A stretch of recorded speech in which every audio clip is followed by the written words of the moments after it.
Imagine this. You're standing at the edge of a river you've never seen, but somehow your body remembers it. Imagine hearing a name and feeling it echo in your bones. Nu.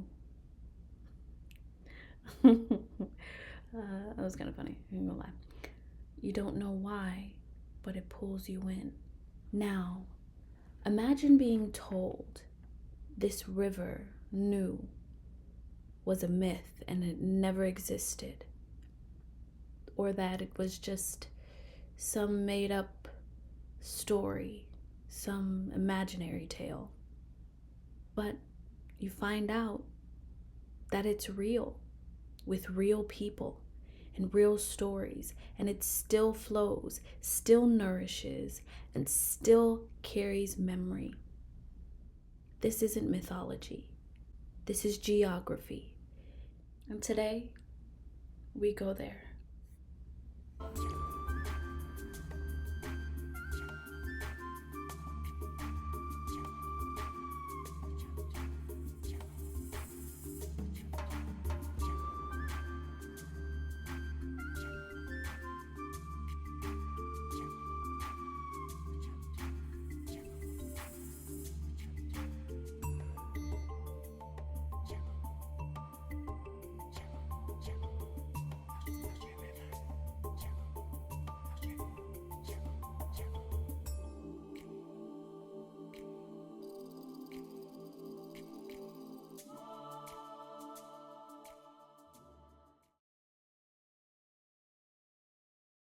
Remember when I said that back in the day they used to, grunt and utter words?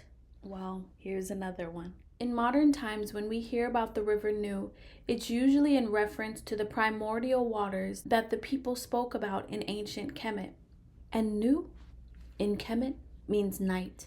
It is a deep, watery abyss whose counterpart is the River Nile.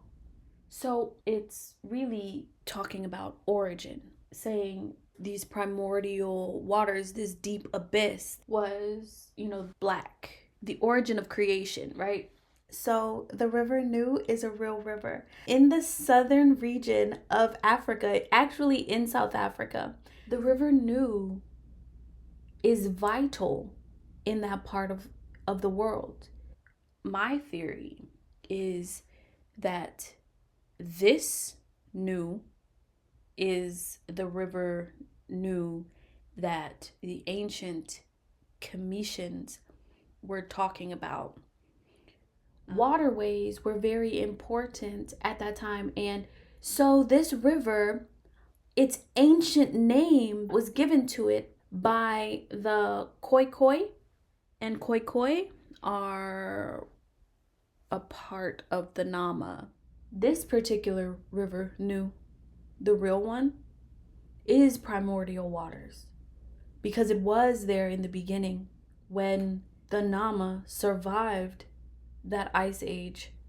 You have the Khoisan, the Herero, all of them together are Nama. This river helped nourish them. It provided for them. It guided them along the way. And they lived along this river and they ate catfish, and they were coming out of the late Stone Age into the Neolithic Age. It was the beginning of the end. And when that happened, this was all they had. For a while, they lived between the mountain and the desert. It guided them to greener pastures. Imagine the support you get for life from rivers.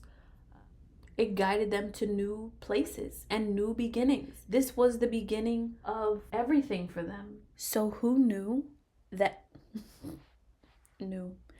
So the River Nu is actually a river basin, and that's super cool because this particular one has 4 different countries that it touches. The entire river basin encompasses not only Namibia, South Africa, and Lesotho, but Botswana as well. The source of the river is in Lesotho, the highlands of the mountain, and it touches Botswana because of the tributaries, which I didn't write up here. And then it runs all the way through South Africa, and it touches on Namibia right before it exits at the mouth into the Atlantic in the ocean. The mouth. Okay, so and you do see this as above, so below, where it says that the river Nu is actually a twin to the river Nile, and the river Nile is a part of a river basin that encompasses 11 countries. Can you believe it?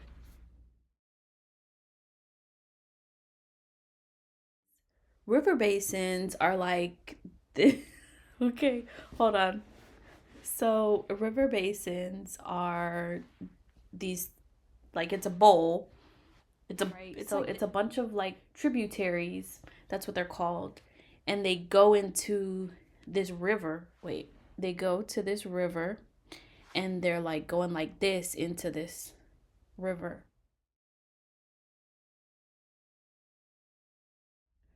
So these are the names of this river. And it was pronounced, or still is pronounced, but it is commonly known as the Orange River.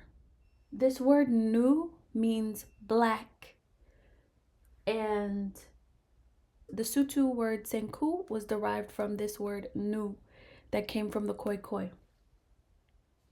From senku, we have isanku, and you can see the phonology changing here, and that just means that where one letter will change, and you see that here with the e,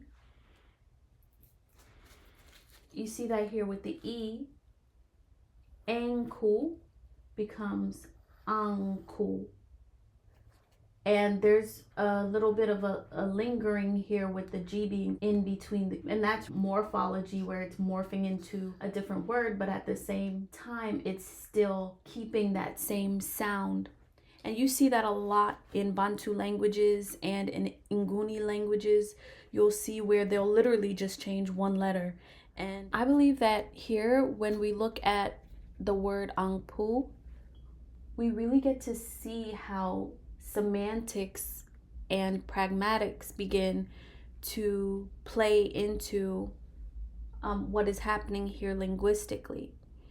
Because with pragmatics, we're seeing it retain its meaning when Anpu is named after this river that is black as night and as golden in the day, and is a guide, right? The guard dog was named after a river that was there since the beginning. Anpu is even said to be one of the deities that was there, one of the very first ever deities. But he's depicted as a desert dog who lives in mountains and deserts, which you can't see that word right there that I wrote there because I wrote it in gold.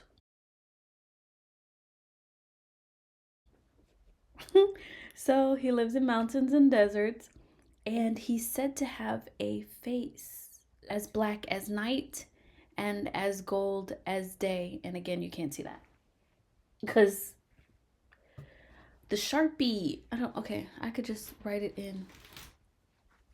I'm not gonna write it in. So you get to see that Anpu literally describes what's happening here at the river Nu, and you have Nu going to Senku and Anku and then Anpu, and the description of Anpu is literally the description of Nu. I think that they longingly named Anpu after this river. Anpu was this circle, right? Like a basin, a circle that separated dark Nephet from light Sutis. This is so where we start to see the reference to black and gold or black and copper people together as a community.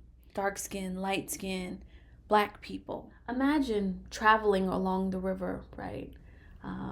Okay. Wait, okay. I wasn't ready for that. But its ancient name is Mu, and that's how you pronounce it. And so it seems that there's a little more to the saying. The energy above is the same as the energy below.